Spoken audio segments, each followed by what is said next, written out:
MDM4U 2.6 measures of spread. This is lesson 1 of 2. In today's lesson, we'll be talking about the spread of data. Previously, we've talked about the measures of central tendency, where the middle of data is, but the measures of spread or dispersion of a data set are the quantities that indicate how closely a set of data clusters around its center. A deviation is the difference between an individual value in a set of data and the mean for the data. So, if you had the mean for a data set, the deviation of a particular value is x minus mu.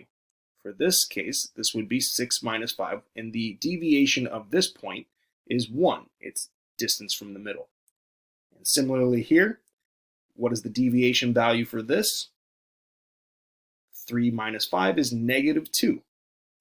So we have positive and negative values, and if we were to add those together and divide by the total number, they would cancel each other out. So to quantify this, to give it a value, what we are doing is squaring those differences or deviations, and then we'll be able to attribute value to each of the different lengths. Notice that there's a difference between the population and the sample for their formula. The capital N indicates a population, the lowercase n indicates a sample. If we were to take a sample from all of these values, let's just say 1, 2, 3, 4, 5, and this is what we ended up with. Our x bar or sample mean would be shifted over towards where the majority of our data is. So the actual standard deviation to the sample would be a lot smaller than the distance to the mean for all of those data values. This helps accommodate for that by using a smaller divisor. When you have a smaller divisor, this value will become larger. So it's just a way to be a little bit safe. So this formula is the sum of the deviations squared for each and every single point. And that's a lot of different calculations. It will take time.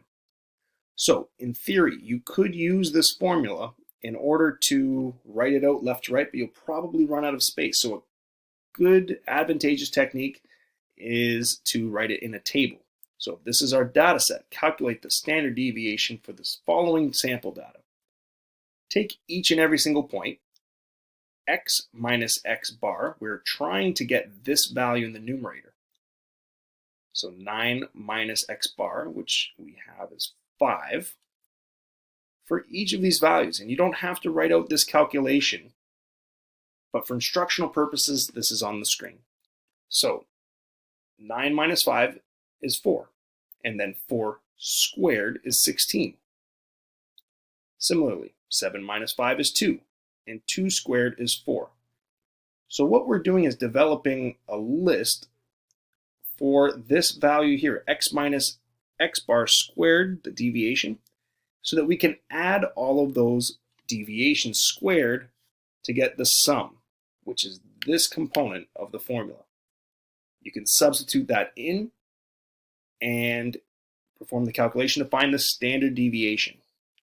So the standard deviation is related to a term called the variance, which you might come across, and that's just s squared. S squared is the variance. So if you were to remove this square root, that is the variance.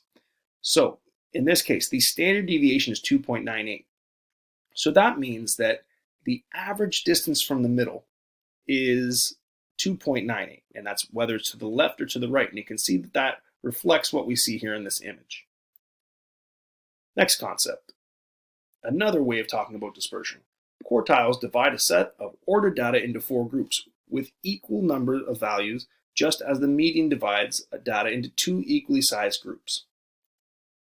So, step 1, if you're given a set of data, rewrite the data in ascending order. So from least to greatest, write the numbers out, cross them out as you write them down. It can be time consuming and challenging to write them out, but cross them out as you go. Find the median of the data set. This is called the second quartile. So there are 10 elements. So if we had 5 on the left, 5 on the right, that gives us our second quartile. Now notice it's between 4 and 5, so we add them together and divide by 2, the midpoint. and that value is 4.5. And then what we can do is with the lower half, take the median, and if there's 1, 2, 3, 4, 5, the third value is the first quartile. Similarly, with the upper 5 values, the median would be 7. So therefore, this is our third quartile. The box and whisker plot use quartiles to illustrate spread in a set of data. The interquartile range is Q3 minus Q1, and that tells you where 50% of the data is within. The semi-interquartile range is Q3 minus Q1 divided by 2, so it's that same distance divided by 2. So notice this right here. If this value is, or these are the values that are given, the minimum value, that left point, is the minimum value in the set. And the highest value in the set, in this case we're saying that it's 10, is indicated by this dot. Q1, Q2, and Q3 are Q1, Q2, Q3. And then the data values in the set, 25% belong to this quadrant, 25%, 25%, and 25%. So this is a quick illustration of box and whisker plot to tell you the dispersion of the data.